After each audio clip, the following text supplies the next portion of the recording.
This is the most money I ever touched in my life.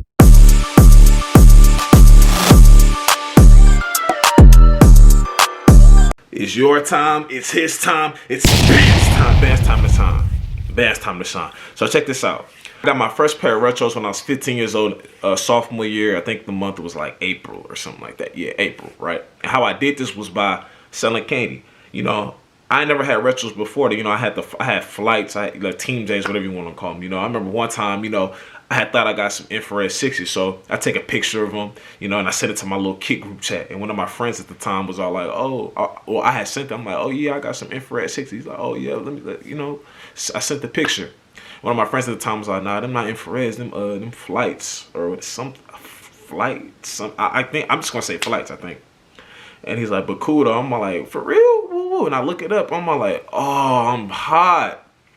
You know, because at the time, I wasn't too big on, like, I knew Jordans, but I wasn't sure, like, I think they were infrared flights. That's what they were, infrared flights. That's what they were. Yeah, now I'm starting to remember. So, you know, when I was getting shoes back then, you know, parents weren't really too big on, you know, spending a lot of money on shoes. You know what I'm saying? Like, my mom had bought those for me. She wasn't too big on spending. Like, both parents, they weren't really too big on spending a lot of money on shoes. They're like, man, you rather have $200 shoes or spend that $200 on good groceries. You know what I'm saying? Always having food on the table when you come home from practice. You know, things like that. You know, it's the stuff, the real bigger picture that matter. Or do you want to have shoes to impress other people at school? Which one? So it's like, now that I'm older, like, I really understand it now. Even though when I started getting my own money, I did start splurging on shoes. But then I started to realize, these shoes don't even add no value. These shoes, I mean, they look cool, don't get me wrong, but they don't add value to me. So I buy stuff that adds value to me. Like this camera. Everything I do for YouTube, pretty much. I'm buying stuff that add value to me now. I still buy shoes, but I'm more like, if I feel like the price is too much, I'm not paying. I don't even, like, no. Like, yeah, I could do it, but no, I'm not doing that. Sorry. So, how I got these retro, these were 13s, as you guys can obviously see on here. They were like reflective 13s or something. Nobody in the school really had these. Not saying that they were just super rare, but nobody probably, I don't know if people didn't like them, but a lot of people didn't have them. So with that being said, I started selling candy, buying them from Food Max. And the reason why I started selling candy, I just thought to myself, this is 2015-16 school year. I'm all like, man, I know I'm always hungry during school. And I know you were too. Everybody's always hungry during school. There's not one person that's not super hungry during school. There's three reasons why you're looking at the clock in school. Wait, is it three? No, it's two. It's two actually. It might be, let's just say three. The first reason is because you're trying to go to lunch. You're trying to see, man, do I got first lunch or second lunch? Either or, you're looking at the clock for the lunch time. You're trying to get to lunch because you're hungry. Second time is to get out of school. Me, I looked at the class. I'm like, man, bro, 2:51. Like, goddamn, like, I'm waiting for the clock to hit 2:51 so I can get up out of here. I'm going. I got practice later on. I got basketball practice later on. I'm probably gonna go do my homework real quick. Then I'm be with my friends. You get what I'm saying? That's what I was thinking. Like me personally, I'm looking at the clock for one of two reasons. So with that being said, I'll go to Food Max every single morning. Like, I'm like, man, I gotta get some shoes. I literally started selling candy just to buy some shoes.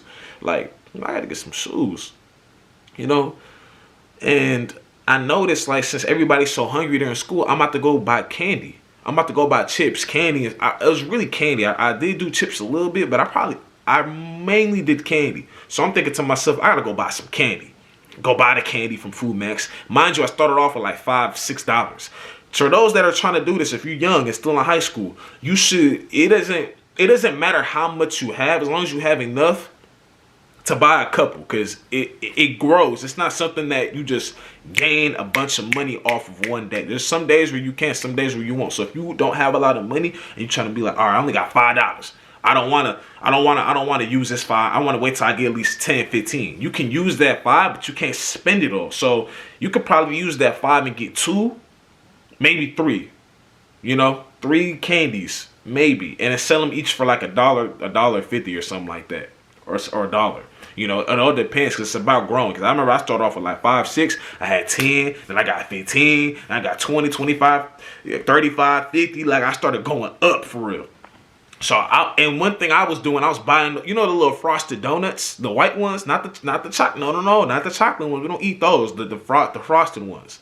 So the powder ones, pretty much. So what I would do, I'll sell those for $2.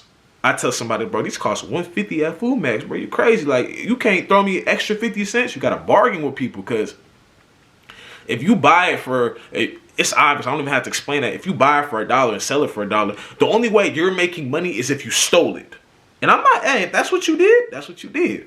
But that's the only way you're gonna make money. All you're doing is paying yourself back if you buy for $1, sell for $1, which we already knew. I didn't even have to really explain that. So with that being said, I'm telling people, hey, bro, this costs $1.50 at Food Max. You know what I'm saying? I gotta make a profit. Just give me extra 50 cents. All right, whatever, same $2 to that same person every single day. I used to have people like, oh, you got candy? You got candy?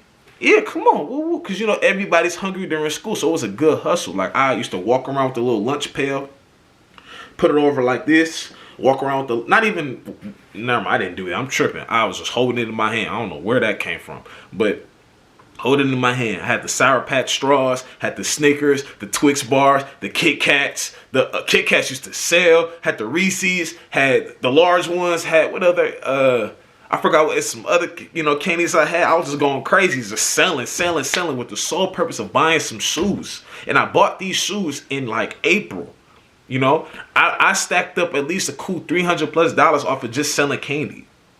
You know, and I'm like, man, I don't gotta work a job, like, bro, because I'm in high school. I want to get some money. I'm on the basketball team, though. I don't need, like, I could just keep doing this. I wish I had kept doing it. Like, I stopped after I bought those shoes. I didn't do it as consistent after I bought those shoes, but pretty much and I bought them shoes off of eBay for like $150 or something like that, $140, something like that.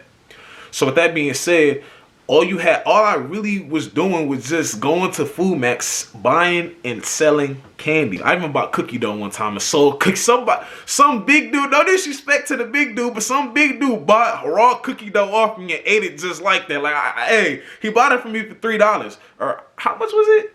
I forget. I think that I didn't even buy the cookie dough too. Somebody else had bought that and then they had just gave it to me. Like, hey, let me get that thing. I could get, you know, this is big dude in my class that always be buying these donuts and stuff, or these in these Twix bars, you know what I'm saying? Let me see if you want this cookie dough.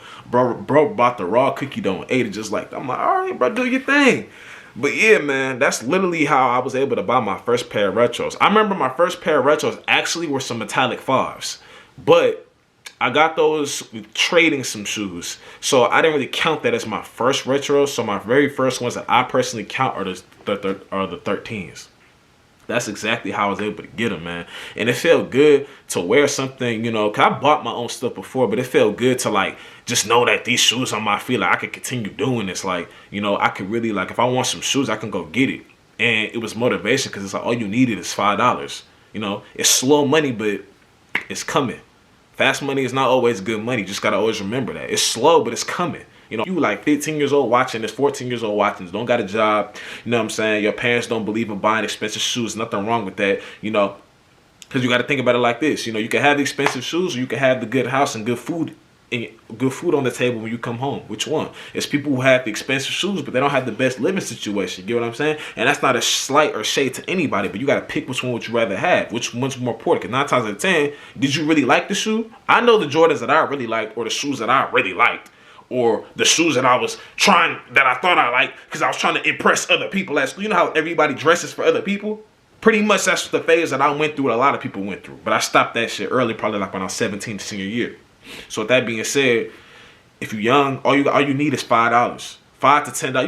You probably can get that easier than back in 2015 for people who were like 14 years old around that time, 15. All you need is $5 to $10, and you can keep that growing. As long as if you have 5 and let's say you made $3 extra, you have $7, $8 now. Same thing the next day. You might make more. You might make $6 that day, depending on what you went to go buy. You can go buy certain stuff. Not got to be a candy bar. You can go buy something and still sell it for more. It's all about growing every single day. You know, just gotta make sure you do it 5 days a week and try to gain the money every single day. So if you start off with 5, by the end of the week you might have 20. You might have more than that. And then you use that to keep going to buy every day. So that's how I got my first pair of retros. If you like this video, hit the like button, subscribe. Rest in peace to Car, rest in peace to X, rest in peace to my grandma, both our grandmas, and I'm out. Bam time.